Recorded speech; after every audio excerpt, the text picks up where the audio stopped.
আসসালামু আলাইকুম প্রিয় দর্শক, আপনারা ব্যাগুনে জানেন যে আগামী 21 তারিখ 21শে মে হাটাজারি এলাকার হাটাজারি উপজেলা মেয়েদের নির্বাচন অনুষ্ঠিত হইব। তো যেহেতু বিএনপি নাই এবং অন্য হনা দলের হনে কিয়াই নেই এডে অর্ধে আওয়ামী লীগই ফাড়াবাড়ি এবং আওয়ামী লীগের আছে যে নির্বাচন কমিশনের তথ্য অনুযায়ী আর হাটাজারি উপজেলা মেয়েদের উপজেলা নির্বাচনের চেয়ারম্যান ক্যান্ডিডেট রয়েছে তিনজনের মধ্যে তিনজনেই কিন্তু হেভিওয়েট প্রার্থী, আওয়ামী লীগের তৃণমূলের প্রার্থী। তিনজনেই মোটামুটি বিভিন্ন ধরনের যুক্তি মানুষের সামনে দিয়ে প্রতিদিন তারার কর্মী সংস্থাসকল বিভিন্ন জায়গার মধ্যে ঘুরে বেড়ার। আরা মূলত যে খাতা ওনারা সামনে তুলে দিতাম স্যার ইয়েন যে নির্বাচন কমিশনের মধ্যে ইতারা কিন্তু বেআগুনে স্টাম্পের মধ্যে সাইন করি ইতারা হলফনামা দম পড়ে। তো এই হলফনামা তো আর সাধারণ মানুষ না জানে, যেহেতু সাধারণ মানুষ না জানে আরা কিছু ওনার সামনে ওনারা ইতারা তিনজনের হলফনামাইন ওনার সামনে একখানা তুলে দিতাম চাই। অতএব তিনজনেই আর অন্যভাবে নচাইবেন আর মূলত ওনারা তথ্যগিন আর হাজির করছেন। প্রথমেই আর দেখি দি ইনুস গনি, SM রাশিদুল আলম, তারপর সোহরাব হোসেন চৌধুরী নোমান, ইতারা তিনজন ক্যান্ডিডেট। এবং এই তিনজন ক্যান্ডিডেটের মধ্যে ইনুস গনির বাফর নাম হল তজুমিয়া চৌধুরী, তারপর দিয়ে মার নাম হল যমুনা খাতুন, বর্তমান ঠিকানায় চট্টগ্রামের হিলবি আবাসিক এলাকার থাকে, আর গ্রামের বাড়ি কুয়াইসুত। তারপরে দিয়ে SM রাশিদুল আলম, বাফুর নাম হল শহীদুল আলম, মার নাম হল আনোয়ারা বেগম, এটা জাকির হোসেন কুলসির মধ্যে থাকে, গ্রামের বাড়ি উত্তর মাদারসা। আর সোহরাব হোসেন নোমান, ওনার বাফুর নাম হল নাজমুল হক চৌধুরী, মুসাম্মদ হাসিনা বেগম মার নাম, এবং তার বর্তমান ঠিকানা এবং স্থায়ী ঠিকানা দুনুয়ানেই হয়ে যায় নোমান চৌধুরী বাড়ি, দেওয়াননগর, হাটাজারি। ইতারা তিনজনের মধ্যে এবার আইন হনে কি পড়ালেখা করছে। তলি সোহরাব হোসেন নোমানোর হলফনামা অনুযায়ী উনি হদ্দে উনি বিকম পাস করছি। রাশেদুল আলম হদ্দে স্নাতক পাস করছি। ইনুস গনি চৌধুরী শিক্ষাগত যোগ্যতার জায়গার মধ্যে উনি দিয়ে যে উনি MA পাস। এখন মামলার হিসেবে যাইলি দেখা যাচ্ছে ইনুস গনি চৌধুরীর দুইয়েন মামলা দেখির NI অ্যাক্ট 138 দ্বারা এবছর চার্জ গঠনে গিয়ে মামলার বর্তমান অবস্থা চার্জ গঠনে আরেকখান NI অ্যাক্ট মানে চেকর মামলা ইয়েনজি ওনার ইয়েনর সাক্ষী চলের মামলা নম্বর ST মামলা নম্বর এই বলছে 4584/2022 ইয়ার আগর গলছে 6154/2023 যে আদালতে মামলা লইয়ে ইয়েনজি চিফ মেট্রোপলিটন ম্যাজিস্ট্রেট আদালত চট্টগ্রাম। এই উনি হলফনামাত হয়ে যায় মানে উনি ফৌজদারি মামলায় অভিযুক্ত আছে, যে ইনের মধ্যে অনেক হয়ে দুইয়েন ওনার চেকর মামলা আছে। 3 নম্বরের মধ্যে অতীতে আমার বিরুদ্ধে কোনো ফৌজদারি মামলা দায়ের করা হয় নাই, অথবা অতীতে আমার বিরুদ্ধে দায়েরকৃত ফৌজদারি মামলা যা মামলাসমূহ ওনার ফলাফলের বিবরণ। একখানজি ওনার বিরুদ্ধে দুর্নীতি দমন কমিশন আইন 2004 একখানা মামলা আছে, বিভাগীয় স্পেশাল জজ আদালত চট্টগ্রাম। এবার স্পেশাল মামলা নম্বর হল 27/2012 আর বর্তমানে হাইকোর্টের মধ্যে স্থগিত অবস্থায় আছে মামলার ফলাফল। যদি রাশেদুল আলমের মামলার মধ্যে ওনার বিরুদ্ধে কোনো মামলাই নাই, নেই হলফনামাত হই। তারপরে সোহরাব হোসেন নোমান উনি হদ্দে ওনার বিরুদ্ধে কোনো মামলা নয়, তিনি দ্বারায় হচ্ছে অতীতে আমার বিরুদ্ধে দায়েরকৃত ফৌজদারি মামলা বা মামলাসমূহ উহার ফলাফলের বিবরণ। এবার তো হদ্দে আর বিরুদ্ধে কোনো মামলা নাই। তার মানে এখন এই তিনজনের মধ্যে মামলা আছে যে ইনুস গনি চৌধুরীর। এবার চলন একটু চাই তারা সসম্পত্তি কি আছে। এবার আইন সোহরাব হোসেন নোমানের সসম্পত্তি বা নগদ টিয়াটু কি আছে আর একখানা ওনারা সামনে হাজির করি। আর যেইন হল যে তারা হলফনামার যেইন হই বাস্তবে বিচার বিশ্লেষণ ওনারা করিবেন। প্রথমে হদ্দে ওনার সোহরাব হোসেন নোমানোর নগদ টিয়া আছে যে 80,000 টিয়া, আর ওনার স্ত্রীতে ওনার তো টিয়া বেশি আছেন, ওনার বউতে 1,75,000 টিয়া আছে। তারপরে দিয়ে নির্ভরশীলের নামে খনিকে নাই। ব্যাংক ও আর্থিক প্রতিষ্ঠানে জমাকৃত অর্থের পরিমাণ সোহরাব হোসেন নোমানোর নিজের নামে আছে যে 1,79,000 টাকা। বন্ড, ঋণপত্র, স্টক এক্সচেঞ্জে তালিকাভুক্ত নয় কোম্পানির শেয়ার পরিমাণ অর্জনকালীন সময়ের মূল্য সহ আছে যে 1,00,000 টাকার শেয়ার, 50,000 টাকার কিছু একটা নেব, সব মিলিয়ে 1.5 লাখ টাকা।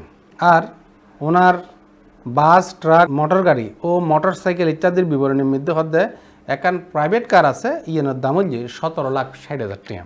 আর ওনার কাছে অ্যাকচুয়ালি তো মেহিফক কলতে স্বর্ণ থাকে যে মেহিফক কলতে এটাদের যে নমান সাহাবতে বহুত নমান বাড়িতে স্বর্ণ বেশি এটা দেখি দি 20 ভরি স্বর্ণ অলঙ্কার আছে 20 ভরি স্বর্ণ অলঙ্কার ইন লই যায় 1 লাখ টাকা দিই যে সময় উনি কিনে বলে হর কিন্তু ওনার বহুত স্বর্ণ আছে যে মাত্র 5 ভরি। আসবাবপত্র বিবরণী মূল্য সহ নমান বাড়িতে আছে যে 30,000 টাকার খাট একখান খাট আছে। আর ওনার বহুত সোফা আছে খাট আছে ডাইনিং টেবিল আছে আলমিরা আছে এবং অন্যান্য কিন্তু ব্যাগিনের দাম হল আবার 1,70,000 টাকা। এখন আইন রাশেদুল আলমতে সসম্পত্তি কি আছে উনি কি হই ওনার বউ ফুয়া হিসেব পিনার একখানা চাই আর কি। SM রাশেদুল আলমতে ব্যবসাত আছে যে 3 লাখ টাকা শেয়ার সঞ্চয়পত্র ব্যাংক আমানতে আছে 12,50,000 টাকা। আর উপজেলা চেয়ারম্যান থাকাকালীন সময়ে উনি শিক্ষকতা চিকিৎসা আইন পরামর্শক ইত্যাদি ইনের বার্ষিক আয় যে ওনাতে 4,80,000 টাকা। ওই গতবার চেয়ারম্যান থাকাকালীন সময়ে উনি পাই যায় 4,80,000 টাকা। আর ট্যাক্স ইনকাম ব্যবসার মূলধন 39,500 এবং ব্যবসার মূলধন আছে যে 12,50,000।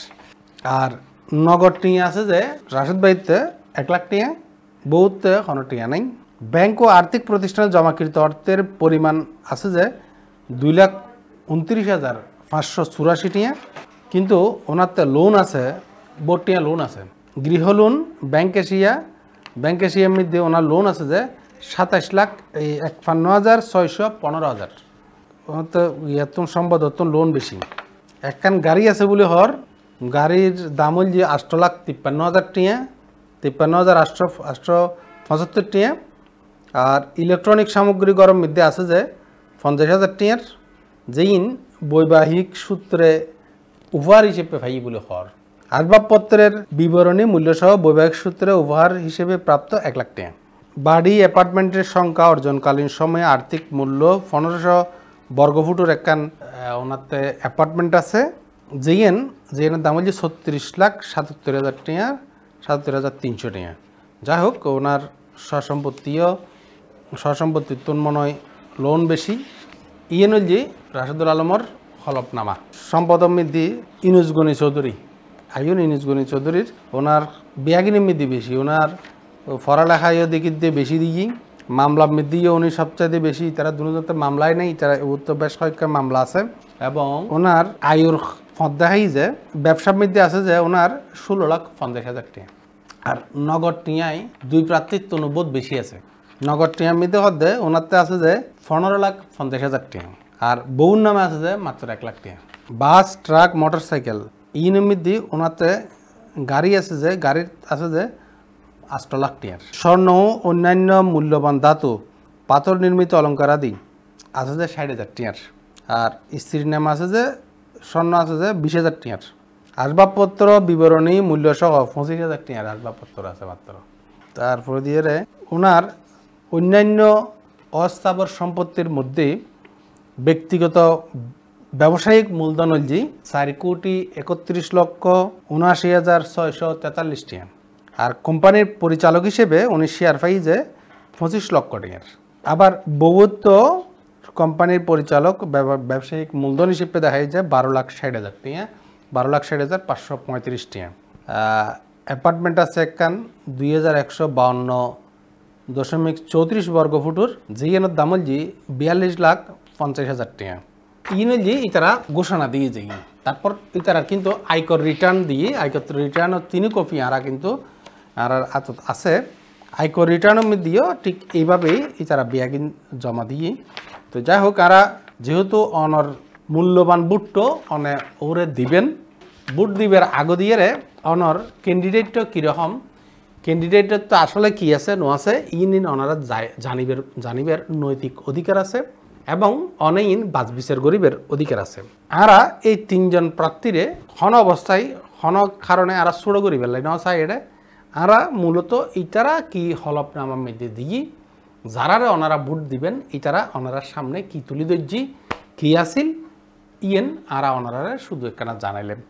তবে আর একখানা অবজারভেশন হল যে বর্তমান সময়ে হলফনামায় যেভাবে দেওয়া হয় কথাবার্তা ইন লয় বাস্তবতার লয় কেন জানি বহুত বড় পার্থক্যতা আছে বলে মনে হয় কিন্তু আইনের ফাঁকফু করে ইনের হন আসলে অনেক কিছুই সত্যতার কাছাকাছি আছে বলেও মনে নয় আমরা তিনজন প্রার্থীর এই শুভকামনা জানাই যারা সাধারণ মানুষের ভোটে যারাই জিতিব সেই আগামী উপজেলা নির্বাচনের মধ্যে চেয়ারম্যান হিসেবে নির্বাচিত হইব যেই হইব তার লাই শুভকামনা অসংখ্য ধন্যবাদ আসসালামু আলাইকুম